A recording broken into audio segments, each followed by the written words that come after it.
Pierre, je vous propose maintenant qu'on utilise les quelques minutes qui nous restent pour aborder votre deuxième actualité. Alors moi, c'est vrai que moi, c'est jackpot ce soir entre votre documentaire et cette fameuse série OVNI de Canal+, qui a commencé donc lundi dernier, qui a été écrit par Clémence Dargent et par Martin Douer, qui a été réalisé par Anthony Cordier, avec des acteurs exceptionnels, Melville Poupeau, Géraldine Payas, le petit Alessandro Mancuso, vous avez Olivier Broche, enfin je ne vais pas tous les dire, Laurent Poitronneau aussi qui est exceptionnel dedans. Tu connais le GEPAN, groupe d'études des phénomènes aérospatiaux non identifiés? Enfin les ovnis quoi. Tu prends la tête du GEPAN. Moi j'y connais rien en ovni. Mais il existe vraiment ce bureau? Moi je croyais que c'était une blague. Donc il était comment ce vaisseau? L'invasion a déjà commencé? Commandant Valérie Delbros, direction de la sécurité militaire. Arrêtez de poser des questions. Mais tu t'occupes des ovnis, toi, non? Le travail, c'est plus important que moi. Eh ben disons que... J'ai pas bonjour. Préparez-vous à être bousculé dans vos certitudes.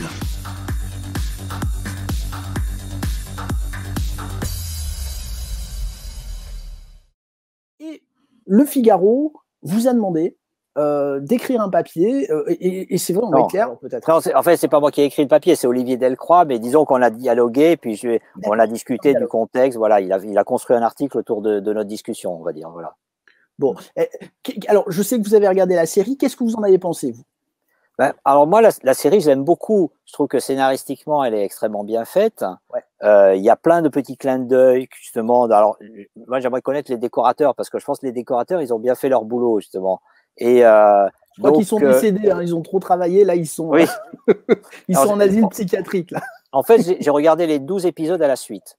Donc, si ça m'avait ennuyé, il y a un moment, je crois que j'aurais laissé tomber. Ouais. Donc, voilà, c'est vraiment, ça tient bien. On peut regarder les 12, ça prend un peu de temps, mais on peut les regarder à la suite, il n'y a pas de problème. Donc, je trouve qu'au niveau de scénaristique, c'est vraiment extrêmement bien fait, c'est bien écrit, c'est remarquablement réalisé. En fait, il y a un travail magnifique. Comment dire? Moi, en fait, le truc, c'est que j'ai toujours cette espèce un peu de décalage, comme j'observe un peu tout le temps les réactions des gens, et je me demandais justement beaucoup comment certains différents publics allaient réagir par rapport à ça. Et ça, c'était un peu mon inquiétude, quoi. Je me disais, ça peut partir dans plein de directions différentes. Et mais comment dire? Parce que il y a un équilibre en fait extrêmement bien fait, mais qui aurait pu être totalement raté entre justement il y a une espèce de fil rouge très sérieux du début à la fin, et puis il y a plein de moments de comédie. Et ça, c'est un mélange qui est. Alors moi, j'ai pas d'expérience là-dessus, mais je pense que ça doit être très difficile à agencer ce genre de choses. Et au niveau du jeu d'acteur, par exemple, il y a plein d'acteurs justement qui jouent sur ces deux registres. C'est quand même pas évident à faire. Et Melville Poupeau, qui joue le rôle de ce directeur, de ce gars qui est placardisé en devenant directeur du GEPAN, il a en plus tout ce travail d'acteur entre le début où en gros il prend ça comme une baffe, et puis peu à peu il est pris dans le phénomène parce qu'il constate qu'il se passe des choses bizarres. Et là, je trouve qu'il y a une espèce de variation dans le jeu d'acteur qui est d'une subtilité. Je trouve que c'est magnifiquement réussi, quoi. Et bon, tous les autres acteurs sont de ce niveau-là. Il y a une équipe très. En plus, ils sont très différents et ils forment une équipe c'est très cohérent. Ça tient. Donc, non, c'est souvent les séries françaises, on a un peu une appréhension. On a été habitué à des tas de trucs pas toujours très réussis. Et moi, j'ai regardé. Je connais le sujet, je connais le contexte. J'ai repéré les bouquins sur les ovnis dans l'armoire au fond du bureau du GEPAN, donc je vois comment ils ont bossé, et la soucoupe sur l'ordinateur, je sais d'où elle vient, le vaisseau de Star Trek aussi, enfin bon, donc il y a un mélange. Alors, il y a aussi des petits anachronismes parfois.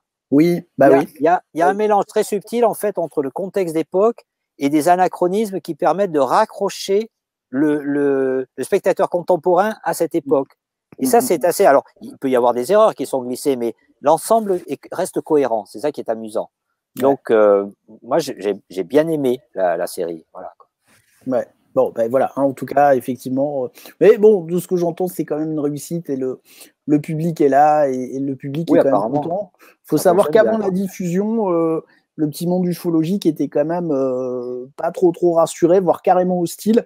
J'ai même des personnes avec qui j'ai dû un petit peu me batailler parce que moi je l'avais vu avant sa sortie, donc je savais de quoi on parlait, et dont quelqu'un qui au final était assez point fermé et qui m'a écrit cette semaine en me disant Pascal, je me suis complètement planté, c'est juste génial quoi. Donc voilà, donc c'était chouette, non pas que j'ai eu raison, mais que la personne l'ait regardé et aimé, effectivement. Alors, moi, quand j'ai vu l'annonce, c'est vrai que la première réaction, j'étais un peu inquiet, quoi. Je me suis dit, dans quoi on s'engage? Parce que les gens du GEPAN. Alors, c'était le look d'ensemble au début, avec le flamant rose et tout. Je me disais, c'est quoi? C'est Podium? C'est quoi comme film? Donc, voilà, je me disais, le GEPAN, il risque de trinquer, quoi. Attendez, ça reste bienveillant tout du long, quoi. En fait, c'est ça. D'ailleurs, cette bande-annonce a été squeezée. Moi, je voulais la retrouver, mais j'aurais dû l'enregistrer parce qu'elle a été coupée. La première bande-annonce, vous avez quand même Didier Mathur, donc le directeur du GEPAN, et son bras droit, qui vont voir des témoins. Le gars ouvre la porte et il dit hey, Viviane, c'est les 2 trous du cul du GEPAN. Et quand. Bon, alors, c'est resté dans la série. Mais c'est vrai que quand j'ai vu ça, j'ai fait mais ils sont fous. Ils sont fous. Bon, je pense que le GEPAN a dû leur dire non, attendez, celle-là, vous pouvez pas la laisser quand même parce qu'elle est quand même violente. Bon, elle est dans la série. Mais c'est vrai que c'est un peu mon premier contact avec OVNI et j'ai dit mais qu'est-ce que c'est que ce truc quoi.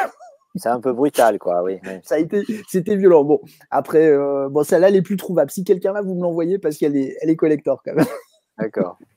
Elle est collector. Alors, Le Figaro a également demandé l'avis d'un journaliste assez célèbre en ufologie, bien sûr, c'est Jean-Claude Bourret. Alors, je vous raconte tout, je vous raconte la petite histoire. Moi, Jean-Claude, je l'ai eu la semaine dernière pour lui souhaiter la bonne année, déjà. Et puis, je lui ai demandé, puisqu'il est un acteur joue son rôle, et je trouve qu'il le joue particulièrement bien, d'ailleurs. Je ne sais pas ce que vous en pensez, Pierre. Oui, moi, j'ai trouvé qu'il était assez ressemblant. C'est pas un souci. Il campe bien le ton quoi, de Jean-Claude Bourret. Oui, Alors d'ailleurs, j'ai demandé à Jean-Claude, est-ce que tu as vu cette série? Il m'a dit non, je ne l'ai pas vue. Donc j'ai envoyé un petit message à Clément, je lui ai dit écoutez Clément, est-ce que vous pouvez envoyer la série à Jean-Claude pour qu'il puisse la voir? Et il est interviewé justement également dans le Figaro par rapport à son expérience, par rapport à la série. Donc je trouve que c'est chouette aussi. Voilà, je trouve vous deux à côté, c'est bien. Alors, lui, il est totalement légitime parce que les années 70 et les soucoupes volantes, c'est Jean-Claude Bourret. Je veux dire, si on avait attrapé quelqu'un dans la rue dans les années 70 et qu'on lui parle des ovnis, le nom de Bourret venait automatiquement derrière. Quoi. Non, Jean-Claude était incontournable, effectivement. Ouais. Donc, il n'y a aucune ambiguïté là-dessus. Quoi. Ouais, c'est clair. Et je peux vous dire, je vous le dis, hein, je le dis face caméra, mais Jean-Claude, c'est vraiment quelqu'un d'adorable. C'est vrai que c'est quelqu'un d'accessible qui pourrait faire sa diva, ne pas. Mais non, à chaque fois que vous l'appelez, un mot gentil, comment tu vas, des machins, et toujours ces questions de journalisme. Et toi, tu travailles là-dedans, alors qu'est-ce que tu penses de ça et tout. Enfin, ce qui est marrant avec Jean-Claude, c'est qu'il lâche jamais l'affaire. Il est tout le temps en mode journaliste, question. Et j'ai trouvé vraiment son personnage. Encore une fois, c'est pas un sosie, mais il y a un mimétisme qui est évident dans cette interview quand même, qui est excellente.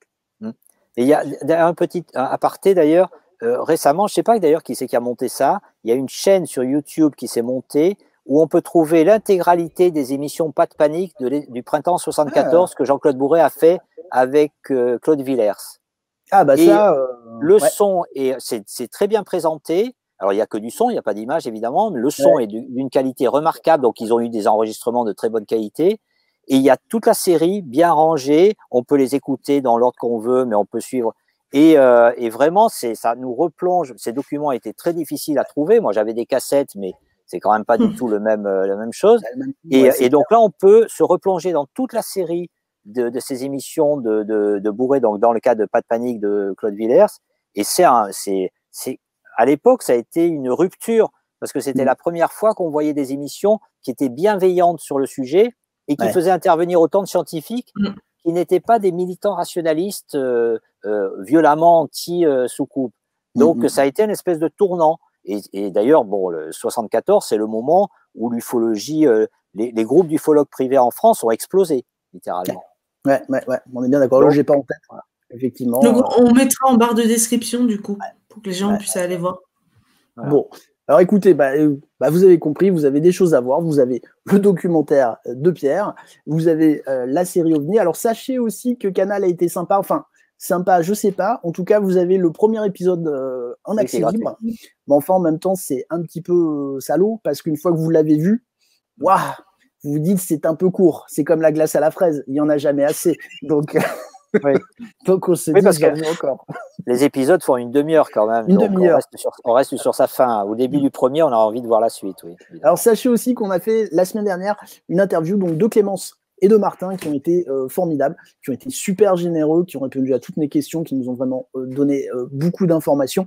Et c'est ce que je leur disais, il y a une forme d'addiction dans cette série, comme elle dure qu'une demi-heure et que les cliffhangers, Pierre, je pense que vous serez d'accord, à chaque fois l'épisode se finit sur un truc et vous vous dites putain, je peux pas rester là-dessus, quoi. Je continue.